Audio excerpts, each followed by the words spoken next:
नमस्कार, आप देख रहे हैं 16 आने सच। आपके साथ मैं हूं अभिषेक। शुरुआत करते हैं 16 आने सच की।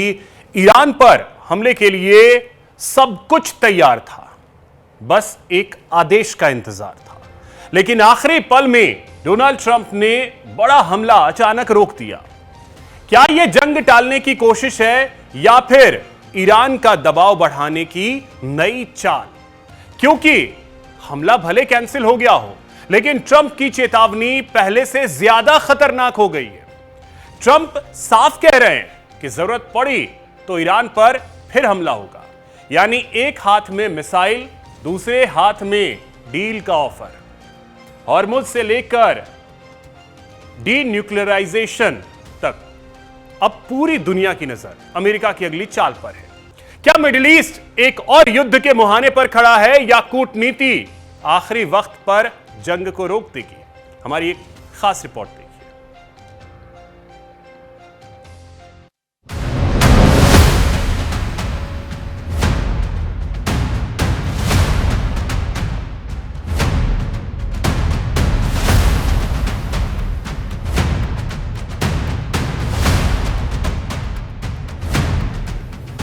क्या ट्रंप का हमला कैंसिल वाला बयान तनाव कम करने की कोशिश है या फिर ईरान पर दबाव बनाने की नई रणनीति? लेकिन इस दोहरे मैसेज ने दुनिया का ध्यान ट्रंप की ओर फिर से खींच लिया। दरअसल अमेरिकी राष्ट्रपति डोनाल्ड ट्रंप ने दावा किया कि हॉर्मुज को लेकर समझौता करीब है और ईरान के साथ नए सिरे से बातचीत शुरू होगी। ट्रंप ने कहा कि अमेरिका जरूरत पड़ने पर ईरान पर फिर हमला कर सकता है, लेकिन सैन्य कार्रवाई के बजाय बातचीत के जरिए समाधान चाहता हूं। मैं लोगों को मारना नहीं चाहता। अगर समझौता हो जाता है तो बहुत सी जानें बच जाएंगी। अमेरिका और ईरान के बीच मध्यस्थों के जरिए बातचीत शुरू होगी। सऊदी अरब, कतर, यूएई की रिक्वेस्ट पर ईरान पर नया हमला रोक दिया गया। हालांकि ट्रंप ने यह नहीं बताया कि बातचीत कहां होगी और इसमें कौन कौन शामिल होगा। उनके मुताबिक वार्ता में हॉर्मुज स्ट्रेट और ईरान के परमाणु कार्यक्रम जैसे अहम मुद्दों पर चर्चा होगी। एक तरफ ट्रंप हमला रोकने की बात कहते हैं तो अमेरिका के रक्षा मंत्री पीट हेग्सेथ ने कहा है कि अमेरिकी सेना ईरान के खिलाफ कार्रवाई के लिए पूरी तरह से तैयार है, हर समय कार्रवाई के लिए लॉक एंड लोडेड है।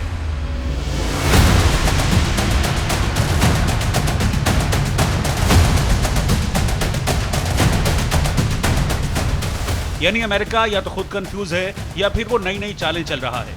दावा है कि ईरान के विदेश मंत्री अब्बास अरागची ने पाकिस्तान के सेना प्रमुख असीम मुनीर, सऊदी अरब के क्राउन प्रिंस मोहम्मद बिन सलमान और इराक के विदेश मंत्री से बात की है। इसके बाद ही ट्रंप ने बातचीत शुरू होने का संकेत दिया। लेकिन अमेरिका के इस नए पैंतरे पर ईरान के विदेश मंत्रालय के प्रवक्ता इस्माइल बघई ने दो टूक जवाब दिया कि फिलहाल अमेरिका के साथ कोई बातचीत नहीं चल रही है। अभी न तो ईरान को डेलीगेशन अमेरिका भेजने की योजना बना रहा है और न ही अमेरिकी डेलीगेशन की मेजबानी करेगा। हाँ, हॉर्मुज स्ट्रेट को लेकर ओमान के साथ बातचीत जारी है। सिर्फ ओमान के साथ समझौता होने से स्ट्रेट नहीं खुलेगा। जब तक अमेरिका की आक्रामक कार्रवाई जारी रहेगी, तब तक हॉर्मुज की मौजूदा स्थिति में कोई बदलाव नहीं होगा। इसी बीच ओमान तट के पास एक तेल टैंकर के करीब धमाका हुआ। दावा किया गया कि ईरान के इस्लामिक रिवॉल्यूशनरी गार्ड कॉर्प्स ने सिरिक से क्रूज मिसाइल दागी, जिससे तेल टैंकर में आग लग गई। यानी एक तरफ अमेरिकी राष्ट्रपति डोनाल्ड ट्रंप दुनिया को भरोसा दिला रहे हैं कि हॉर्मुज को लेकर समझौता पास है और ईरान के साथ नई बातचीत शुरू होगी। दूसरी तरफ हॉर्मुज में फिर तेल टैंकर के पास धमाके की खबर ने गल्फ में तनाव बढ़ा दिया है।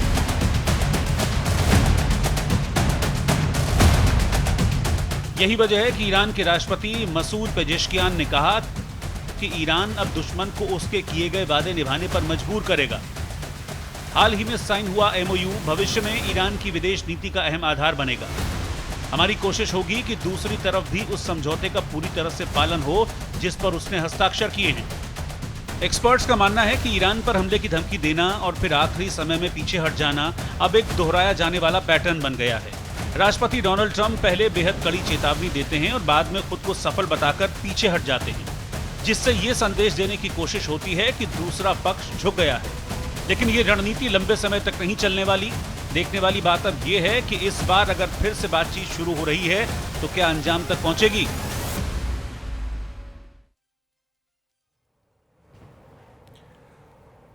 और इन सब के बीच अमेरिकी अखबार न्यूयॉर्क टाइम्स ने बड़ा दावा किया है। ईरान के केश्म द्वीप पर मार्क 84 बम का इस्तेमाल हुआ है। यूएस ने 2000 पाउंड का बम गिराया है। यह बड़ी जानकारी, तो इस वक्त की बड़ी जानकारी आपको दे रहे हैं। न्यूयॉर्क टाइम्स ने एक बहुत बड़ा दावा किया है।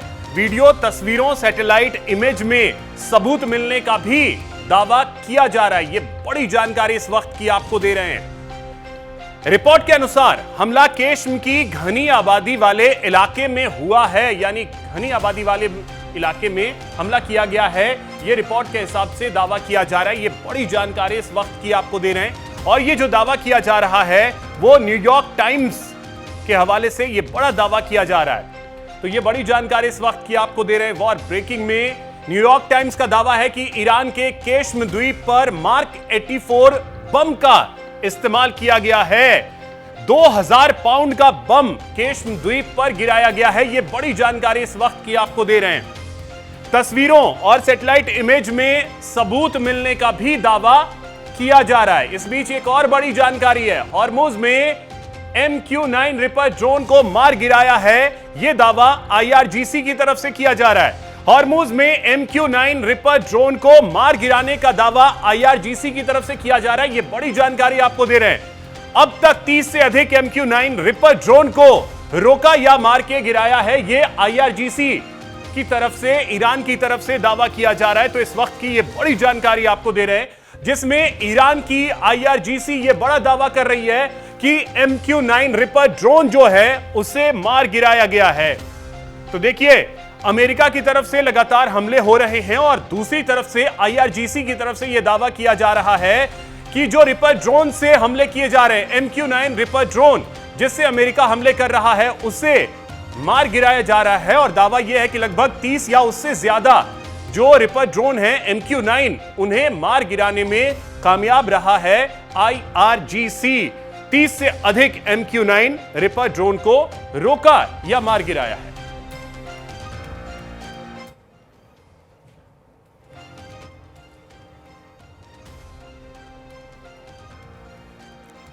नोएडा के नामी मेदांता अस्पताल पर बिलिंग में गड़बड़ी के गंभीर आरोप लगे हैं। बुखार के इलाज के लिए भर्ती मरीज के परिजनों का दावा है कि अस्पताल ने करीब 86,000 रुपए का बिल बनाया है। जब बिल की जांच की गई तो उसमें ऐसी एंट्रियां मिली जो समझ से परे थी। परिजनों का आरोप है कि बिल में करीब 20,000 रुपए की ऐसी रकम जोड़ दी गई जिसका मरीज के इलाज से कोई संबंध ही नहीं था। सबसे बड़ा सवाल उस एंट्री पर उठा जिसमें 15,938 रुपए का एक्स्ट्रा कटर बोस्टो नाम का मेडिकल उपकरण बिल में शामिल किया गया था। परिवार का कहना है कि मरीज सिर्फ बुखार के इलाज के लिए आया था। ऐसे में इस उपकरण का इस्तेमाल कब और क्यों किया गया पता ही नहीं। इसकी कोई जानकारी उन्हें नहीं दी गई है। यही नहीं, परिजनों का आरोप है कि बिल में अल्ट्रासाउंड का शुल्क भी 2 बार जोड़ दिया गया, जबकि दोनों एंट्री का सीरियल नंबर एक जैसा है। परिजनों का कहना है कि विरोध के बाद अस्पताल ने पहले बदतमीजी की, फिर इसे गलती बताते हुए रकम वापस कर दी।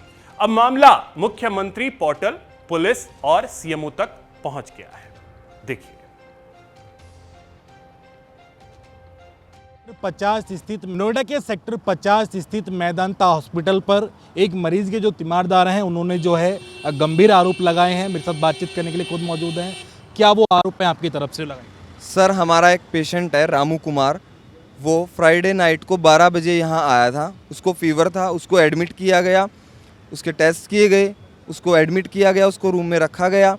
जब हमने उनसे बिल मांगा तो उन्होंने बिल देने से मना किया कि पहले आप बिल पे करो, फिर हम आपको बिल दिखाएंगे। जब मैंने बिल पे कर दिया, उन्होंने 86,000 का मुझसे बिल लिया। उसके बाद जब मैंने बिल को खुद रिवाइज़ किया तो उसमें कम से कम 30,000 की फ्रॉडेंशियल ट्रांजेक्शन है, फ्रॉड बिलिंग है, मिस प्रिंटिंग। अब वो बोल रहे हैं कि this is a human error.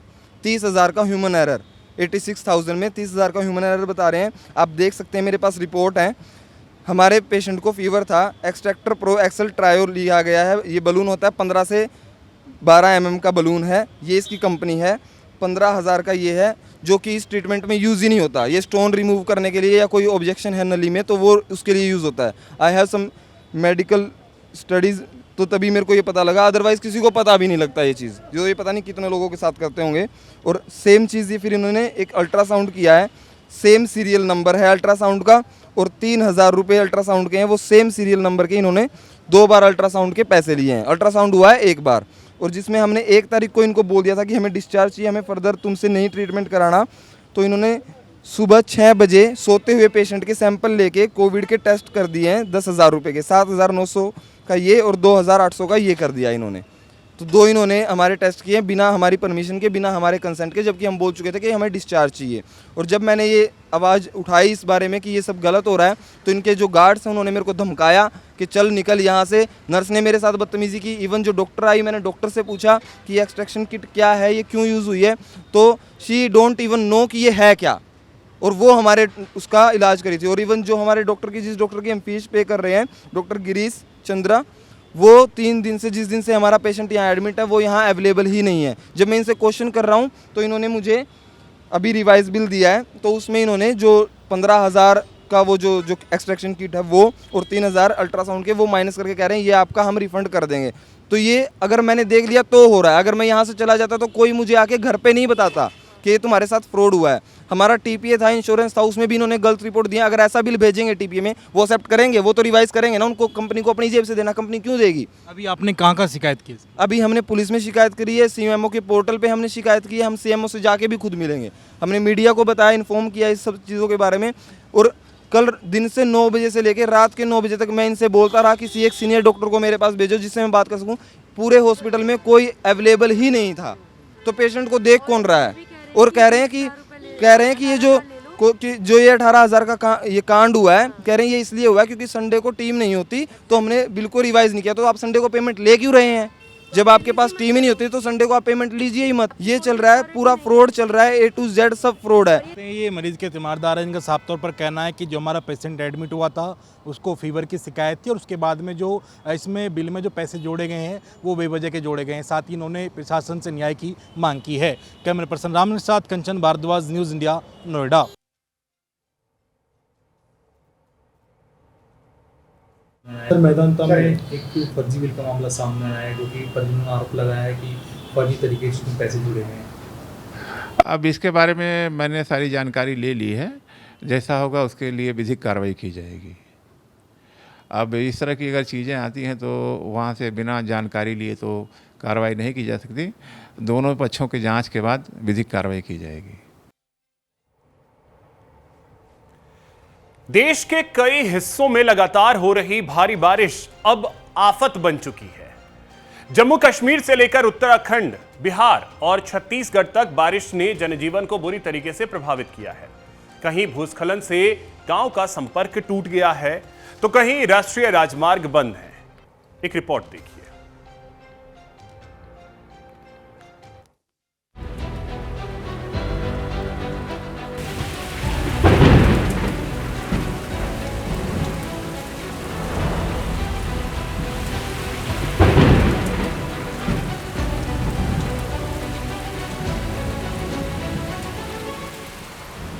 Jammu Kashmir के पुंछ जिले के मेनहर सेक्टर के सुरहोती गांव में भारी बारिश के चलते भूस्खलन हुआ। पहाड़ी से मलबा और पत्थर गिरने की वजह से लोगों में दहशत का माहौल है। प्रशासन हालात पर नजर बनाए हुए है और लोगों से सतर्क रहने की अपील की गई।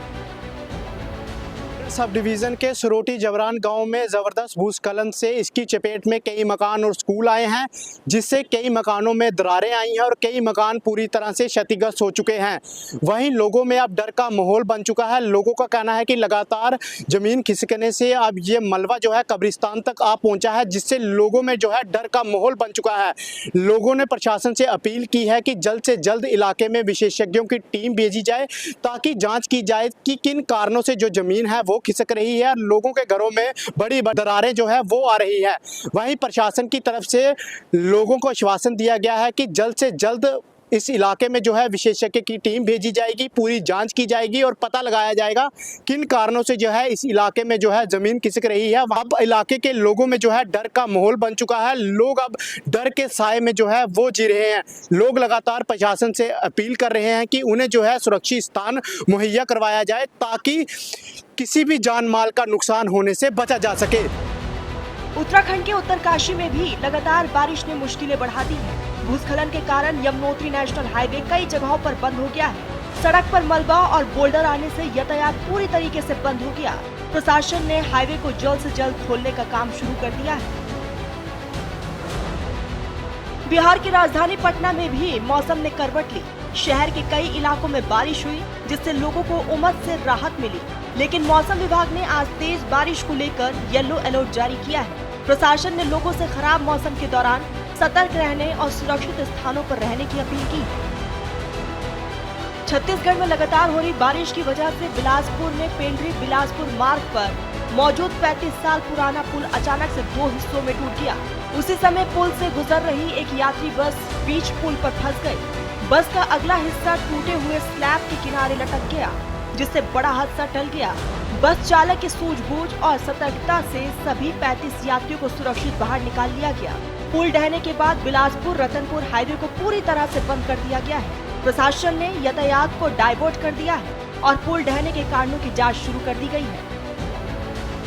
देश के अलग अलग राज्यों से सामने आ रही ये तस्वीरें साफ बता रही है कि मॉनसून अब राहत के साथ साथ चुनौती भी बनता जा रहा है। वहीं मौसम विभाग ने आने वाले दिनों में तेज बारिश का अलर्ट जारी किया है। मौसम विभाग की चेतावनी को देखते हुए प्रशासन ने लोगों से सतर्क रहने की अपील की। Bureau report, news India.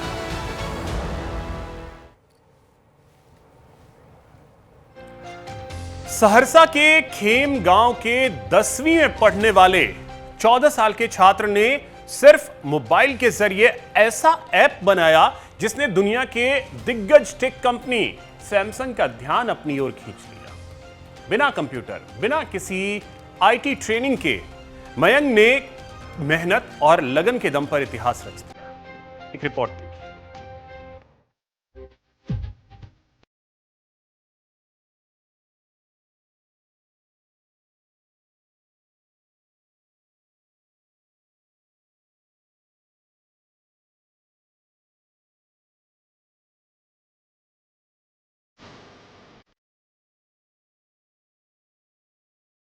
आज के दौर में जहां ज्यादातर बच्चे मोबाइल पर गेम खेलने या सोशल मीडिया में व्यस्त रहते हैं, वहीं सहरसा जिले के सोर बाजार थाना इलाके के रौता खेम गांव के रहने वाले 14 साल के छात्र मयंक कुमार ने मोबाइल को अपने सपने पूरा करने का जरिया बनाया। महज 10वीं कक्षा में पढ़ने वाले मयंक ने बिना कंप्यूटर के सिर्फ स्मार्टफोन के जरिए स्मार्ट बजट ऐप तैयार कर सबको हैरान कर दिया। उनकी इस उपलब्धि ने दक्षिण कोरिया के दिग्गज टेक कंपनी सैमसंग का भी ध्यान अपनी तरफ खींच लिया और मयंक को अपना बिजनेस पार्टनर बनाने का फैसला किया। वो ऐप एक टाइम में उस जगह पहुंच गया था कि मतलब उसमें कोई भी अपना मतलब बजट को लिख सकता है, लेकिन उस ऐप को और भी ज़्यादा पावरफुल बनाना था। तो मेरे पास उतना लॉजिक नहीं था, तो हम और सीखने के बाद हम कंपनी पे मेल किए तो हमको तुरंत रिप्लाई आया। तो हम उसमें अपना ऐप का लिंक, डेवलपर सबका सर्टिफिकेट दिए। तो सर्टिफिकेट मिलने के बाद हम सोचे ऐप को और मतलब ज़्यादा ऊंचा बनाना है। तो ऐप का खुद का सर्वर, ऐप पे साइन इन हुआ। तो वो सब बनाने के बाद कंपनी को फिर से मेल किए। तो उसके बाद हमको बिजनेस पार्टनर के लिए रजिस्ट्रेशन करने के लिए बोला। साधारण परिवार से आने वाले मयंक की ये सफलता आसान नहीं थी। बचपन से ही उन्हें टेक्नोलॉजी और सॉफ्टवेयर डेवलपमेंट में गहरी दिलचस्पी थी। पढ़ाई के बाद उन्होंने YouTube के जरिए कोडिंग सीखने की कोशिश की और मोबाइल पर नई टेक्नोलॉजी को जाना। सीमित संसाधन के बावजूद उन्होंने हार नहीं मानी और लगातार मेहनत करते रहे। आखिरकार उनकी मेहनत रंग लाई और उन्होंने स्मार्ट बजट ऐप तैयार कर लिया। वहाँ से ही बोला गया कि मतलब ऐप अच्छा है, लेकिन मतलब बिजनेस पार्टनर में मतलब मेरा रजिस्ट्रेशन हो चुका है, तो सर्टिफिकेट सब मिला है। अगर हम पढ़ लेंगे आगे और भी अच्छा हमको नौकरी मिल जाएगा, मेरा डिग्री उग्री हो जाएगा और अच्छा से नॉलेज लेंगे, तब फिर हमको किसी भी कंपनी में जॉब मिल जाएगा। हमको खुशी हो रहा, बहुत खुशी हो रहा। ऐप तैयार होने के बाद मयंक ने ईमेल के जरिए इसे सैमसंग कंपनी को भेजा। कुछ समय बाद कंपनी की तरफ से उन्हें पार्टनरशिप का ईमेल आया। यही नहीं, मयंक को सैमसंग की तरफ से ग्लोबल इनोवेटर का सर्टिफिकेट भी दिया गया। इतनी कम उम्र में मिली इस सफलता को लेकर पूरे सहरसा में खुशी का माहौल है। हालांकि मयंक का ये सफर आसान नहीं था। जब वो घंटों मोबाइल पर काम करते थे तब कई बार उनके परिवार वालों को लगता था कि बेटा सिर्फ मोबाइल चला रहा है, लेकिन उन्हें ये नहीं पता था कि उनका बेटा उसी मोबाइल पर अपने सपनों को आकार दे रहा है। आज वही मेहनत और लगन उनकी सबसे बड़ी पहचान बन चुकी है। पढ़ने के बाद जो टाइम बचता था तो मोबाइल मेरा लेता था, और मोबाइल लेने के बाद जो है गलत चीज नहीं देखता था, कुछ भी देखता था तो अच्छा ही देखता था। अभी सैमसंग कंपनी में जो है ग्लोबल इनोवेटर का सर्टिफिकेट मिला मयंक को, और ये बहुत बड़ी बात है। टी और अंतर्राष्ट्रीय तक इसका नाम गया है। और अभी जो है जैसे इवेंट होता है, कुछ भी होता है तो इसको सर्टिफिकेट आता है, क्या कहते हैं, आने के लिए। लेकिन अभी बच्चा है इसलिए हम लोग इसको कहीं जाने के लिए नहीं देते हैं। और सैमसंग से जो है सारा टूल्स मिला हुआ है ऑनलाइन। सब परिवार बहुत खुश है, गांव भी जो भी है सब बहुत खुश है कि इतना छोटा बच्चा जो है इतना कम उम्र में इतना आगे गया है। मयंक के पिता मुकेश कुमार सिंह ने बताया कि वो अक्सर काम के सिलसिले में बाहर रहते थे। उन्हें इस बात की जानकारी नहीं थी कि बेटा अपनी मां के मोबाइल से कोडिंग सीख रहा है। लेकिन जब सैमसंग से पार्टनरशिप की खबर आई तब पूरे परिवार को एहसास हुआ कि मयंक ने कितनी बड़ी कामयाबी हासिल की है। पढ़ने के क्रम में जब हम बाहर रहते थे तो माँ का मोबाइल लेकर के कुछ कोडिंग सीखते थे, यूट्यूब पे देख करके कोडिंग सीख करके वो मतलब बहुत पूर्व से मतलब जो है ये कोशिश कर रहा था कि जो मतलब हम कोडिंग सीख करके कोई कंपनी को दें। तो कोडिंग सीखने के वजह में जो है ये कोडिंग बना करके सैमसंग कंपनी को जो है मेल किया। तो उसमें जो है सैमसंग कंपनी को अच्छा लगा तो इसको जो है पहले डेवलपर बनाया। उसके बाद फिर कुछ काम और करके दिया आगे उसी क्रम में, तो इसको जो है बिजनेस पार्टनर बनाया। गर्व तो है, गर्व हम जो कर रहे हैं सो कर रहे हैं, लेकिन पूरा भारत की पूरा देश गर्व कर रहा है इसके ऊपर।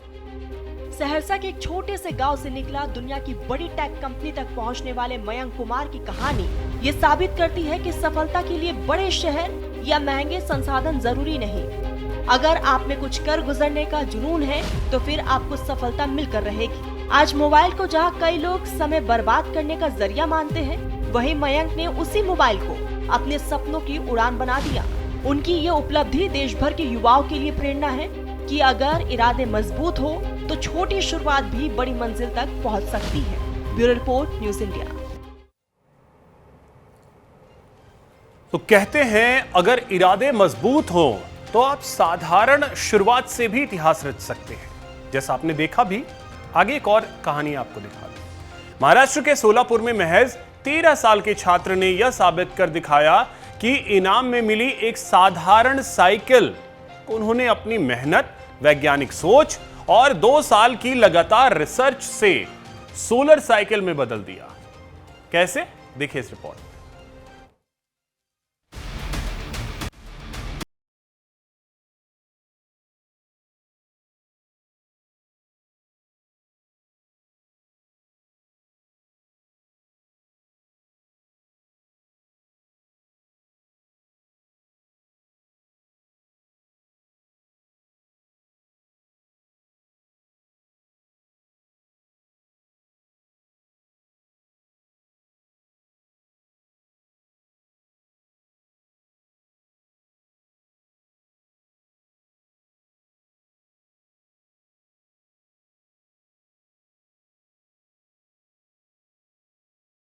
से नहीं, इनाम में मिली एक साधारण साइकिल से हुई।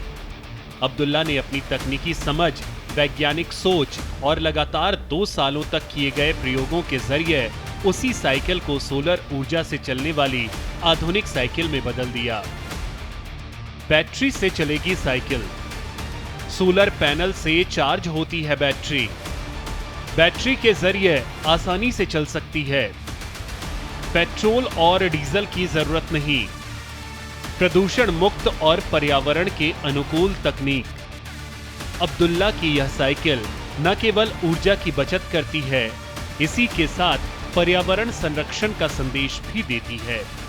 अब्दुल्ला का कहना है कि उनके जीवन पर पूर्व राष्ट्रपति और महान वैज्ञानिक डॉक्टर APJ अब्दुल कलाम के विचारों का गहरा प्रभाव है। वहीं प्रधानमंत्री नरेंद्र मोदी के आत्मनिर्भर भारत और मेक इन इंडिया के संकल्प ने उन्हें कुछ नया करने की प्रेरणा दी। यही प्रेरणा उनके इस आविष्कार की सबसे बड़ी ताकत बनी। इस सफलता के पीछे उनके परिवार का भी महत्वपूर्ण योगदान है। खासकर उनके पिता इमरान मोहम्मद हुसैन मंगलगिरी ने हर कदम पर उनका हौसला बढ़ाया। सामाजिक कार्यों में सक्रिय इमरान मंगलगिरी को भारत सरकार और महाराष्ट्र सरकार की तरफ से आउटस्टैंडिंग सोशल वर्कर अवार्ड से भी सम्मानित किया जा चुका है। प्रधानमंत्री नरेंद्र मोदी के मेक इन इंडिया के सपने को भी अब्दुल्ला ने साकार किया।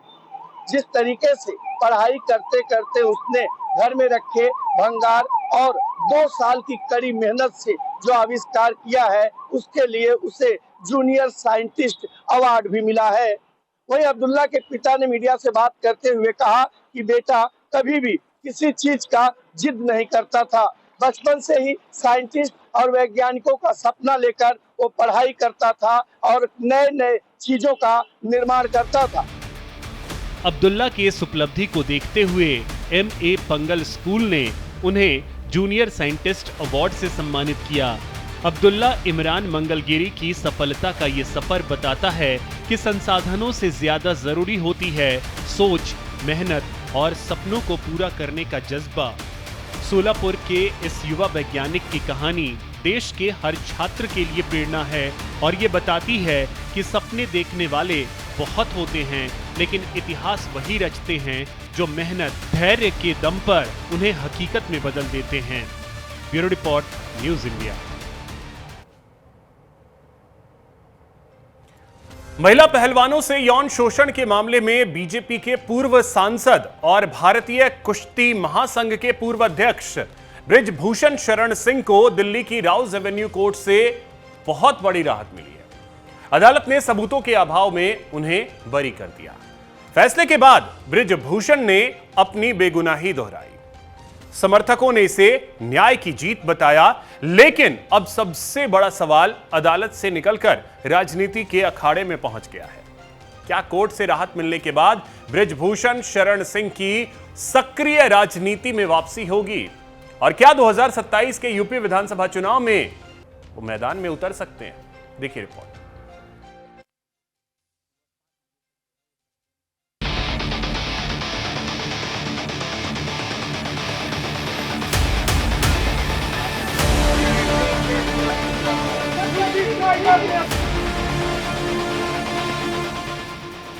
करीब 3.5 साल तक चले हाई प्रोफाइल मामले में आखिरकार राउज एवेन्यू कोर्ट ने अपना फैसला सुना दिया।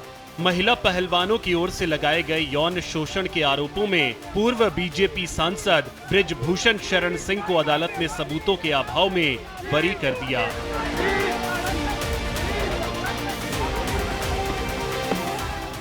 फैसला आते ही बृजभूषण शरण सिंह ने कहा, जिस दिन आरोप लगे थे उसी दिन उन्होंने कहा था कि अगर आरोप साबित हुए तो खुद फांसी लगा लेंगे, लेकिन अदालत ने उन्हें बरी कर दिया।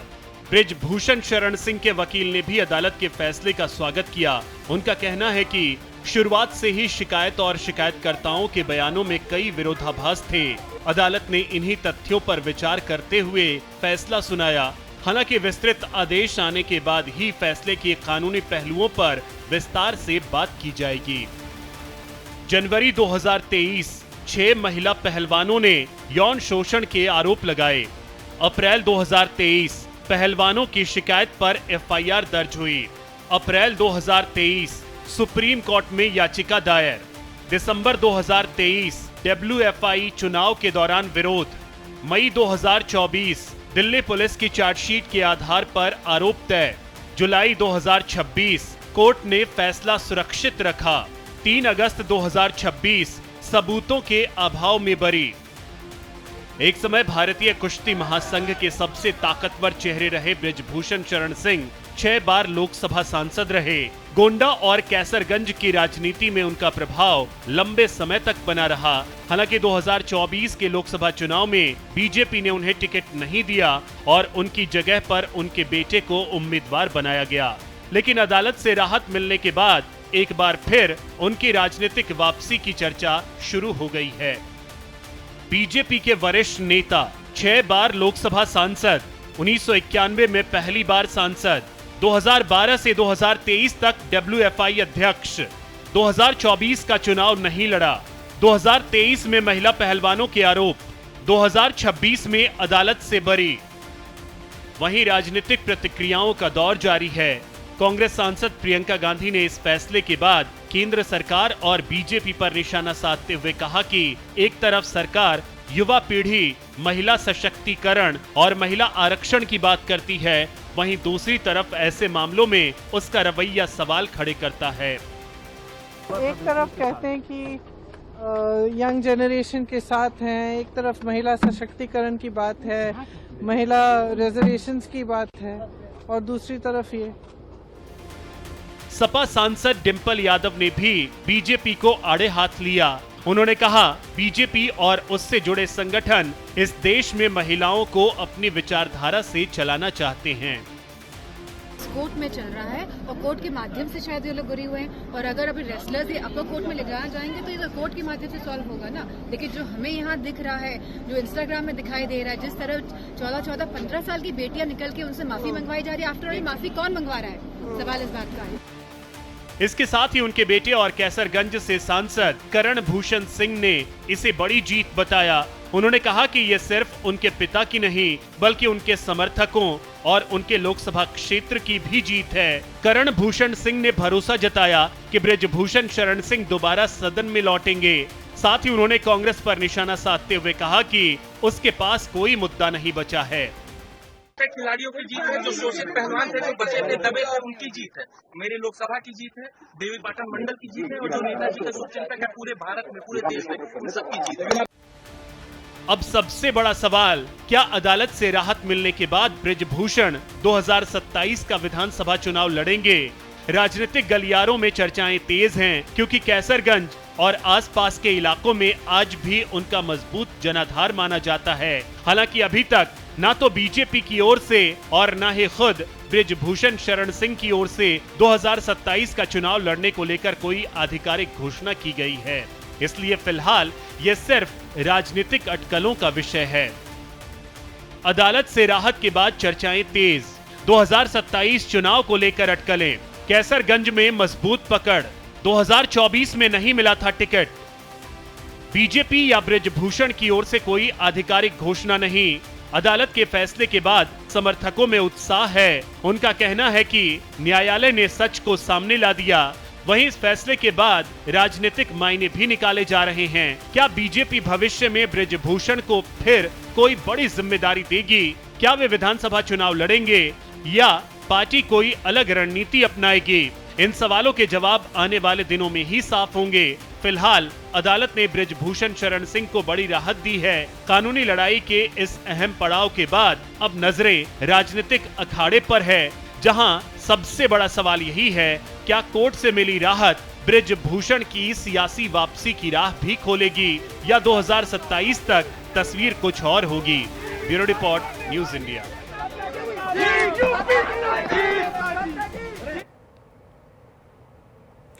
यूपी विधानसभा के मॉनसून सत्र का आगाज हो गया, जहां पहले ही दिन राम मंदिर चढ़ावा चोरी के मुद्दे पर संग्राम छिड़ गया। विधानसभा में समाजवादी पार्टी के विधायक तख्ती, बैनर और दान पेटी लेकर पहुंच गए। विधानसभा के बाहर प्रदर्शन कर सरकार को घेरने लगे। समाजवादी पार्टी के विधायकों ने पूछा कि आखिर चढ़ावा चोरी का खेल कब से चल रहा था, चोरी का पैसा कहां गया। साथ ही मुख्य आरोपियों को बचाने के आरोप भी समाजवादी पार्टी ने लगाए।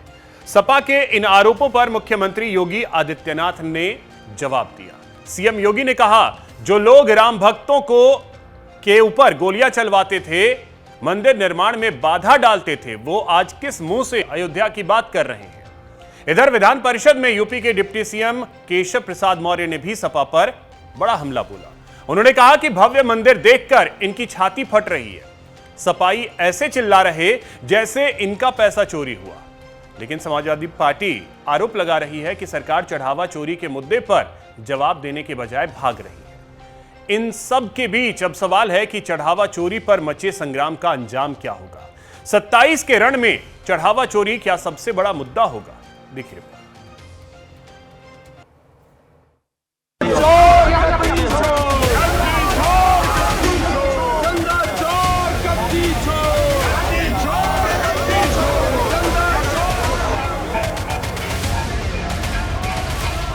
सिर पर लाल टोपी, हाथों में तख्ती, दान पात्र और जुबान पर चढ़ावा चोर गद्दी छोड़ के नारे।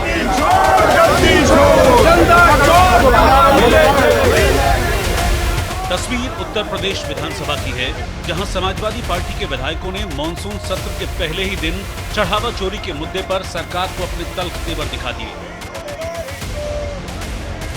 यूपी विधानसभा में अखिलेश के सिपाहियों ने ठीक उसी तर्ज पर सरकार को घेरने की कोशिश की, जिस तरह संसद में कांग्रेस और समाजवादी पार्टी के सांसद लगातार विरोध के सुर बुलंद कर रहे हैं। संसद परिसर में दान पात्र और तख्तियां लेकर प्रदर्शन कर रहे हैं। 27 के रण के लिए चढ़ावा चोरी को सबसे बड़ा मुद्दा बना रहे हैं।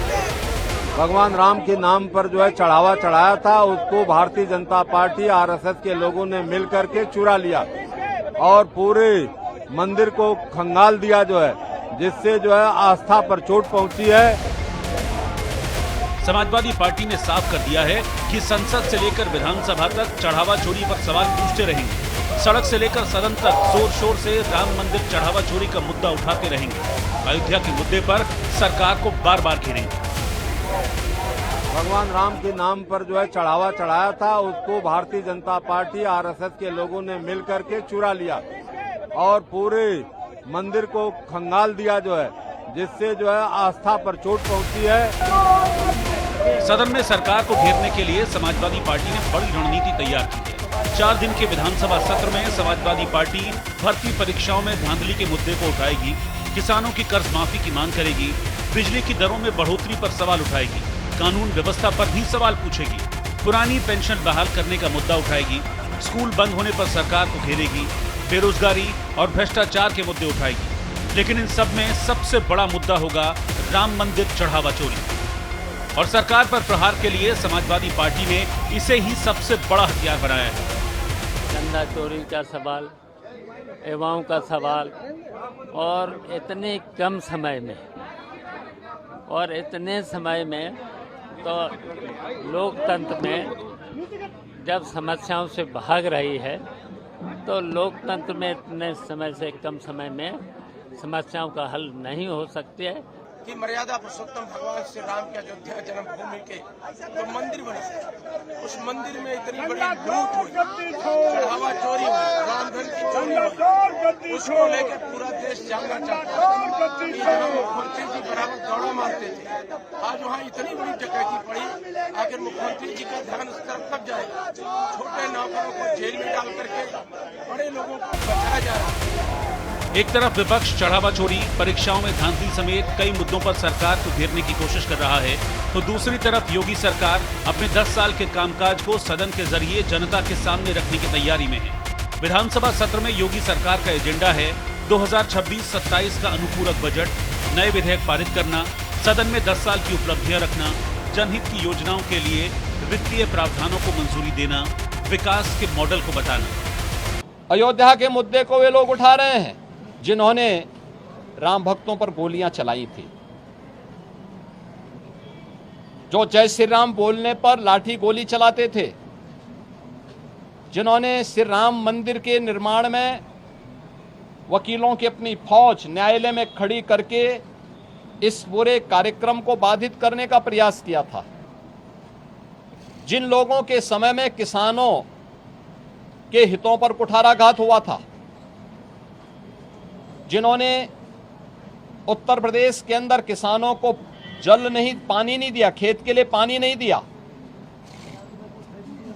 जिन्होंने अन्नदाता किसानों के हक पर बिचौलियों का वर्चस्व स्थापित करवाया, आज उनका दोहरा चरित्र देखिए। वे आज किसान की बात कह करके उनके जले पर नमक छिड़कने का काम कर रहे हैं। हमारे विपक्षी साथी नकारात्मकता की राजनीति को छोड़ करके एक सकारात्मक राजनीति को आगे बढ़ा करके उत्तर प्रदेश के इस बदले हुए परसेप्शन को प्रदेश के विकास के लिए और प्रदेश की समृद्धि में अपना योगदान देंगे। जाहिर है सदन में जो मुद्दे उठेंगे वही विधानसभा चुनाव में भी गूंजेंगे। ऐसे में मुख्यमंत्री योगी ने भी विपक्ष पर प्रहार के लिए तरकश के सारे घातक तीर निकाल लिए हैं। चढ़ावा चोरी के मुद्दे पर घेर रही समाजवादी पार्टी को उसके अतीत की याद दिला रही है। लेकिन सवाल है कि चढ़ावा चोरी पर मचे कोहराम का अंजाम क्या होगा। 27 में सपा के लिए चढ़ावा चोरी का मुद्दा कितना कारगर होगा। पर सवाल ये भी है, क्या 27 के रण में अयोध्या ही सबसे बड़ा मुद्दा बनेगा। Bureau report, news India. UP विधानसभा में विपक्ष के हंगामे पर योगी सरकार के मंत्रियों ने कहा कि विपक्ष के पास जनता के मुद्दे नहीं, सिर्फ हंगामा करने की ही राजनीति बची है। विधानसभा का मानसून सत्र शुरू हो चुका है। पहले दिन विधानसभा की कार्यवाही तो नहीं चली, लेकिन विपक्ष ने हंगामा जरूर किया। हंगामा वहीं चंदा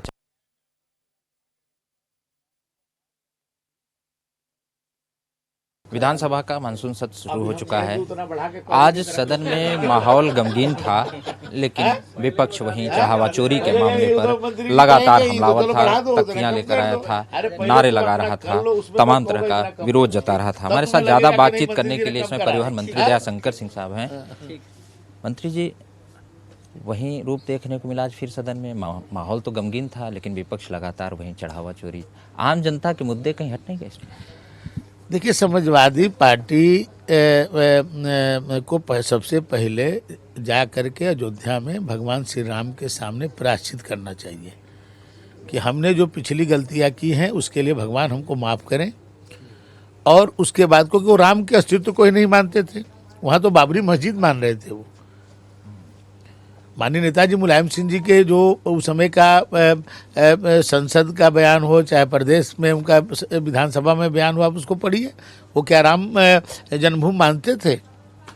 या माननीय रामगोपाल यादव जी जो है उस समय राज्यसभा में और लोकसभा में बोलते थे, वो कभी मानते थे कि वो तो उसको बाबरी मस्जिद मानते थे। उन्होंने संसद में कहा कि जो लोग, हमने कहा था परिंदा पर नहीं मार सकता था, लेकिन जो लोग चढ़े उनको वहीं पर मैंने निपटा दिया। हाँ, बड़े लोग जो हैं उसमें बाहर ही। देखिए, बड़ के लोग जो है अपने जीवन को इस देश और समाज के लिए समर्पित किए हैं, और ये लोग अपने परिवार के लिए जीते हैं। दोनों में बहुत अंतर है। केवल आरोप लगा देने से कोई आरोपित नहीं हो जाता है। जिन लोगों की बातें वो कर रहे हैं, उन्होंने भौतिक सुख सुविधाओं से ऊपर उठ करके समाज सेवा के लिए अपने आप को समर्पित किए हुए लोग हैं। वो प्रामाणिक लोग हैं। और इन लोगों ने क्या किया? ये लोग केवल अपने परिवार के लिए किया। उत्तर प्रदेश विधानमंडल का मानसून सत्र शुरू हो चुका है। उसी चाल, चरित्र, चेहरे, क्रिया प्रतिक्रिया, तमाम ऐसी बातें हो रही हैं। सर, आज वही स्थिति देखने को मिली फिर समाजवादी पार्टी की तरफ से, कांग्रेस की तरफ से, किस नजरिए से देखते? देखिए, समाजवादी पार्टी का जो आपने बड़े अच्छे शब्द प्रयोग किए हैं, समाजवादी पार्टी का चरित्र, उनका चिंतन, उनका चाल, उनका ढाल, सब अपराध बोध से ग्रसित है। यदि वो राम का भी नाम ले रहे हैं तो इसमें भी कहीं ना कहीं उनकी मंशा अच्छी नहीं है। और मुझे प्रसन्नता है कि अखिलेश यादव कम से कम राम की शरण में तो गए। और उनका मैं बिल्कुल आपके चैनल के माध्यम से बताना चाहता हूं, अखिलेश जी जब राम राम करके वोट मांगेंगे तभी जनता उनका कल्याण करेगी, नहीं तो उन्हें माफ नहीं करेगी इस काम के लिए। क्या आप भी चाहते हैं कि उनका कल्याण हो जाए? निश्चित रूप से राम का नाम बोलेंगे तो जरूर कल्याण हो जाएगा। जनता कल्याण करेगी तो सत्ता में आएंगे। चुनौती आपके लिए? ये देखिए, हम चुनौती से नहीं डरते हैं। वो कम से कम राम राम करके वोट मांगेंगे तो जरूर उनका कल्याण होगा।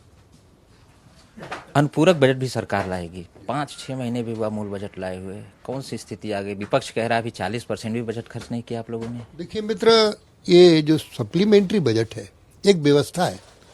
कुछ विभागों के लिए जरूर पैसा लेने का काम हमेशा सरकारें करती, तो ये सप्लीमेंट्री बजट कोई नया नहीं है। छोटी मोटी जो कमियां रह जाती हैं विकास के लिए, तो हम सप्लीमेंट्री बजट में उसको लेकर के आते हैं और उस काम को पूरा करने का काम करते हैं। और भारतीय जनता पार्टी की तो एक विशेषता है, जो शिलान्यास किए हैं उनका उद्घाटन भी हम कर रहे हैं। तो इसलिए सप्लीमेंट्री बजट की आवश्यकता है। उद्घाटन करने की जल्दबाजी में कुछ काम अधूरे रह जा रहे हैं, कुछ खराब भी हो जा रहे हैं, आरोप है, सीधे आरोप। नहीं मित्र, हमारे यहाँ गुणवत्ता पे विशेष ध्यान दिया गया है। हम हाईटेक जांचें कराते हैं, तो इसलिए गुणवत्ता से कोई समझौता नहीं है। क्योंकि आप पशुधन मंत्री हैं, गाय को लेकर बड़ी चर्चा है। अभी 1-2 दिन पहले लखनऊ में भी एक गाय ने एक बच्ची को घायल कर दिया। विपक्ष कह रहा है ऐसे टहल रहे हैं, मंत्री कुछ कर नहीं पा रहे। गावो राष्ट्र से मातरा, गाय राष्ट्र की माताएं हैं और गाय हमारी सभ्यता का आधार है और गाय का दूध नहीं है, अमृत है। लेकिन आखिरी सवाल की केवल 4 दिन का सदन है, चर्चा के लिए पर्याप्त है क्या? देखिए, जिन विषयों पर लाए गए हैं अनुपूरक बजट प्रस्तुत हो जाएगा। विपक्ष तो इसमें भी नहीं भाग लेना चाहता है। चर्चा के लिए चर्चा तो एक दिन में ही पर्याप्त होती है, चर्चा के लिए पर्याप्त। क्या आप खुद से भाग जाएंगे? वो भाग ही रहे हैं। अभी आज देख रहे हो किस तरीके से आचरण कर रहे हैं। आज निधन के निर्देश थे, संवेदना थी, शोक था। में तो कोई हंगामा हुआ नहीं, या तो शोक प्रस्ताव था। भैया आप जानते हो ये सब सनातन संस्कृति को कभी स्वीकार नहीं करेंगे। अगर गलत हुआ है तो एफआईआर भी हुई है, कार्रवाई भी हुई है। इनसे पूछिए चाहते क्या हैं वो क्या चाहते हैं। मैं तो बराबर कह रहा हूँ कि कोई दोषी बचेगा नहीं। हंगामा उनकी नीयत बन गई है, जनता ने नकार दिया है, उनके पास कोई एजेंडा नहीं है। और समाजवादी पार्टी वैसे भी अराजकता के लिए जानी जाती है। सनातन संस्कृति पर जिस ढंग से पार्लियामेंट के बाहर इन लोगों ने उसका फूहड़ मजाक बनाया है, इसकी सभी लोगों ने निंदा की है और इनको माफ़ी मांगनी पड़ेगी, समाजवादी पार्टी के लोग हों चाहे कांग्रेस के लोग। मानसून सत्र शुरू हो चुका है, सदन के अंदर हंगामा नहीं हुआ लेकिन बाहर हंगामा हुआ। हमारे साथ ओम प्रकाश राजभर मंत्री जी हैं। बाहर हंगामा हुआ, दिल्ली से लेकर लखनऊ तक सब गर्म रहा। देखिए, समाजवादी पार्टी के विधायक की डेथ हुई है। जब वो अपने विधायक की डेथ पे शोक संवेदना में खुशी मना रहे हैं, डब्बा कपारे पर रख के यहीं नाच रहे थे ना, देखा कहीं टीवी पे चल रहा था। अब सोचिए कि कितना, जब उनकी अपने विधायक की शोक संवेदना नहीं मना रहे हैं और बाजा बजा रहे हैं घूम करके, लोकसभा में स्पीकर कह रहे हैं कि आओ चर्चा करो, वहाँ भाग रहे हैं, बाहर हुआ नाच रहे हैं। सरकार तो चर्चा के लिए तैयार है। नीट बच्चों का मामला गंभीर तो है ही है ना। पेपर लीक की बात अगर समाजवादी पार्टी करे, जेकरे 72 गो छेद हो, वो बोलता है। जितनी परीक्षाएं होती थी, पेपर बिकते थे, बच्चे ले जा करके घरे जाके लीक के लिए आते थे। उत्तर प्रदेश के बाहर के बच्चे आते थे यूपी में परीक्षा देने, सपा की सरकार में की नकल होगी, पास हो जाएंगे। नौकरी बिकती थी, वो लोग आज चर्चा कर रहे हैं। कल ही आपका एक बयान आया कि अपने आप ही भाग जाएंगे लोग सदन से, कैसे भाप लिए आप ही? हम जानते हैं ना, देखिएगा ना, कल भगेंगे सान से। जहाँ शुरू होगा तहाँ ये सब निकल लेंगे। आखिरी सवाल है, समाजवादी बड़े नेता हैं, कहते हैं आपको सीरियसली नहीं लेते हो, तो कौन जरूरत है सपा के लोगों को? तो पिरात कहाँ के? हाँ, पिरात हो ना।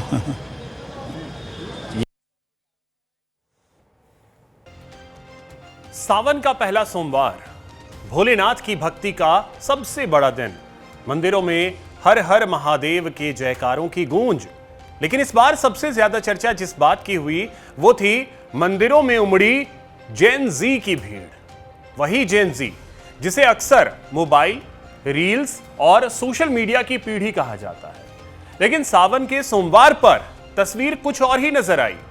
हाथों में फोन नहीं, पूजा की थाल और जुबान पर सिर्फ एक नाम, हर हर महादेव।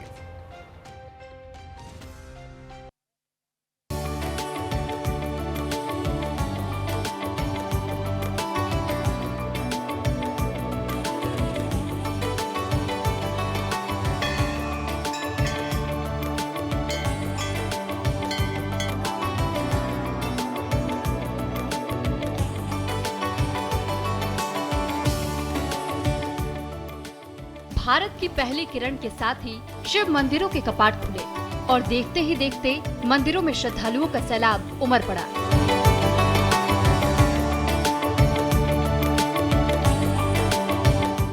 कोई जल लेकर पहुंचा तो कोई गंगा जल, कोई बेलपत्र चढ़ा रहा था तो कोई भोलेनाथ का रुद्र अभिषेक कर रहा था।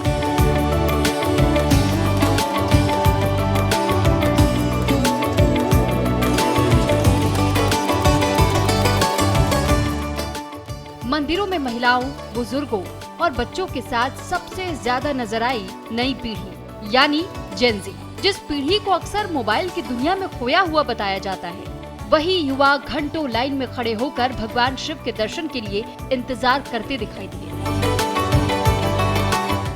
भगवान शिव को सबसे प्रिय महीना, पूजा का कई गुना फल मिलने की मान्यता, शिव आराधना का विशेष महत्व, भक्त रखते हैं सोमवार का व्रत।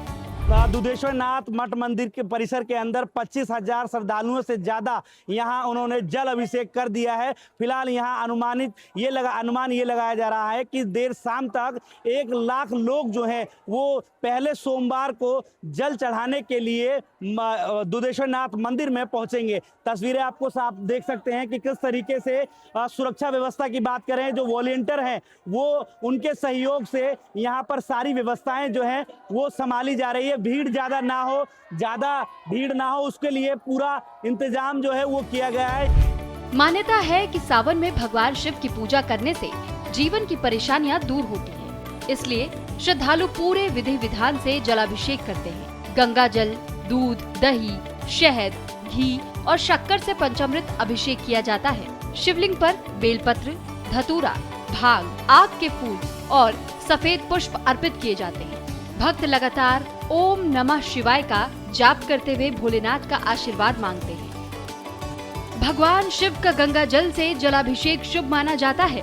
दूध, दही, शहद, घी और शक्कर से पंचामृत अभिषेक किया जाता है। बेलपत्र, धतूरा, भांग, आक के फूल और सफेद पुष्प अर्पित किए जाते हैं। श्रद्धालु ओम नमः शिवाय का जाप करते हुए पूजा करते हैं। सावन के पहले सोमवार को लेकर यहाँ के जो लोग हैं यहाँ पे लाखों की संख्या में बाबा भोलेनाथ का जलाभिषेक करते हैं और सोरो और लहरा घाट से काबर लाकर यहाँ श्रद्धालु काबर लाकर जलाभिषेक करते हैं और अपनी मनोकामना मांगते हैं। भोलेनाथ मनोकामना श्रद्धालुओं की पूरी करते हैं। इस मंदिर की खासतौर से विशेषता है ये जमीनी स्तर से 190 फुट की ऊंचाई का मंदिर है।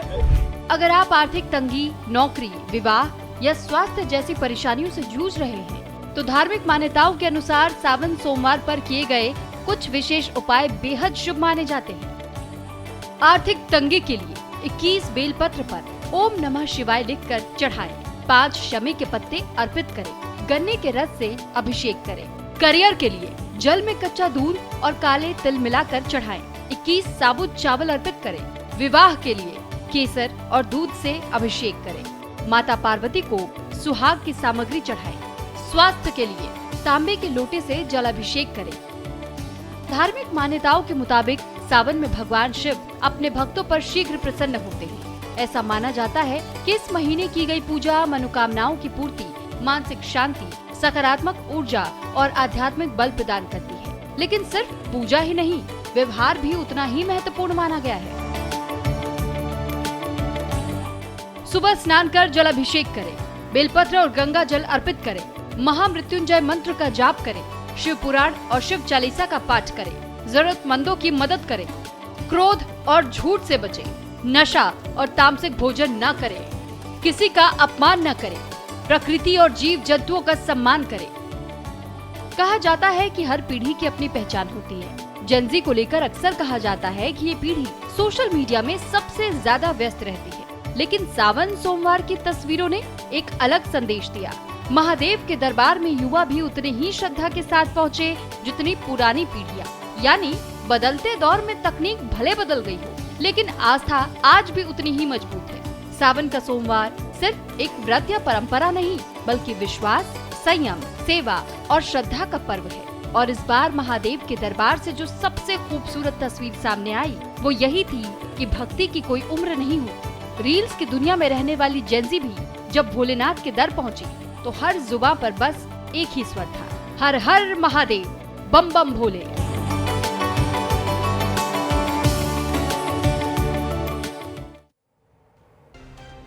देश की नजरें 2030 के कॉमनवेल्थ गेम्स पर हैं, जिनकी मेजबानी भारत करेगा। इसी बीच खेलों की मेजबानी को लेकर सियासत भी तेज हो गई है।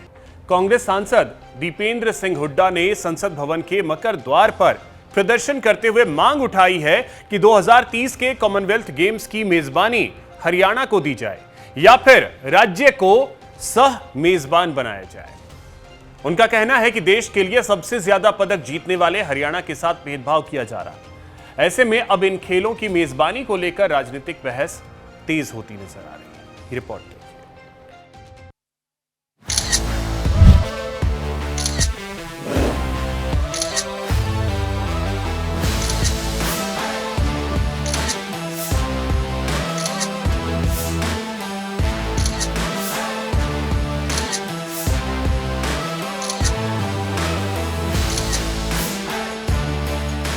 ग्लासगो में चल रहे कॉमनवेल्थ गेम्स 2026 का समापन हो गया। अब 2030 में भारत इन खेलों की मेजबानी करने वाला है। बात अगर 2026 के खेलों की करें तो भारत ने बेहतरीन प्रदर्शन करते हुए कुल 39 मेडल्स अपने नाम किए। हालांकि प्रतियोगिता के आखिरी दिन यानी 2 अगस्त को भारत की झोली खाली रही।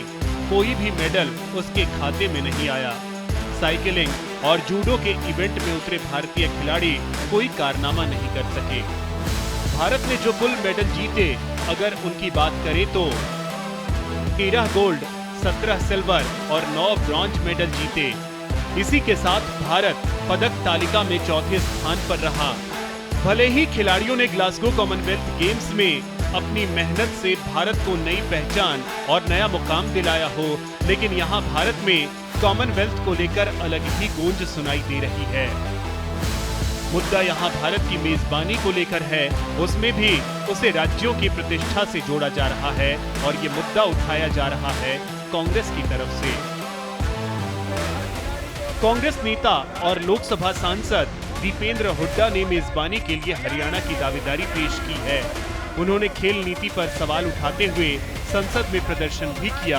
हालांकि इससे पहले कॉमनवेल्थ खेलों की समिति 2030 के आयोजन के लिए अहमदाबाद को चुनकर खेलों की मेजबानी भारत के लिए तय कर दी। लेकिन अब जब कॉमनवेल्थ खेलों का समापन हो गया है तो भारत में हरियाणा को इसका दावेदार हुड्डा ने बताया है। उन्होंने साफ कहा है कि हरियाणा को इसकी दावेदारी दी जाए या फिर उसे मेजबानी का हिस्सेदार बनाया जाए। 13 में से 7 गोल्ड मेडल इस खेलों में भी हरियाणा खिलाड़ी लेके आए और इससे पहले भी चाहे ओलंपिक खेल हो, एशियाई खेल हो, कॉमनवेल्थ खेल हो, कोई भी अगर प्रतियोगिता होती है अंतर्राष्ट्रीय स्तर पे 50% से ज्यादा मेडल हरियाणा खिलाड़ी भारत माता की झोली के लिए लेके आते हैं, भरने का काम करते हैं। लेकिन हरियाणा की पूरी उपेक्षा, खेलो इंडिया में सबसे कम बजट हरियाणा में, सबसे ज्यादा बजट गुजरात में, और अब अगर इतनी बड़ी प्रतियोगिता का मेजबानी का अवसर भारत देश को मिला है तो वो भी केवल एक अहमदाबाद में और गुजरात में, और हरियाणा में का कोई उसमें हिस्सेदारी नहीं। क्योंकि हम अभी तक तो सरकार से अपील कर रहे थे कि 2030 के कॉमनवेल्थ खेल और 2036 के ओलंपिक खेल की मेजबानी का मौका अगर भारत को मिले तो साथ में उसमें हरियाणा को शामिल किया जाए। वैसे तो पूरा मेजबान प्रदेश हरियाणा बनना चाहिए, लेकिन सह मेजबान तो बने कम से कम। इसके साथ ही हुड्डा ने कहा कि खेलों के लिए हरियाणा में इंफ्रास्ट्रक्चर तैयार किए जाने चाहिए। इसके लिए उन्होंने खेलों में हरियाणा का योगदान भी याद दिलाया। इसके साथ ही उन्होंने जो मांगे रखी हैं उसके मुताबिक वर्ष 2030 में कॉमनवेल्थ गेम्स का आयोजन हरियाणा में हो या राज्य को सह मेजबान बनाया जाए। 13 स्वर्ण पदक में से 7 स्वर्ण पदक अकेले हरियाणा ने जीते। खेलो इंडिया योजना के तहत हरियाणा को सबसे कम बजट मिलने का आरोप लगाया और खेल में हरियाणा के साथ न्याय करने की मांग। कॉमनवेल्थ गेम्स में पदक जीतने वाले खिलाड़ियों को तुरंत डीएसपी जैसे वरिष्ठ पदों पर नियुक्त करने की मांग उठाई। वहीं बीजेपी ने इस मामले में पलटवार करते हुए हुड्डा की मांगों और आरोपों को गैर जरूरी और बेबुनियाद बताया। उन्होंने कहा कि बड़े अंतर्राष्ट्रीय आयोजनों के स्थल का चयन देश की समग्र व्यवस्था, क्षमता और तकनीकी प्राथमिकताओं के आधार पर होता है, लिहाजा ऐसी बात करना गलत है। कुल मिलाकर कॉमनवेल्थ खेल में जीत के साथ शुरू हुई इस सियासत का सबक इतना है कि जिसकी जितनी हिस्सेदारी उसकी उतनी भागीदारी की जंग है। Report news India.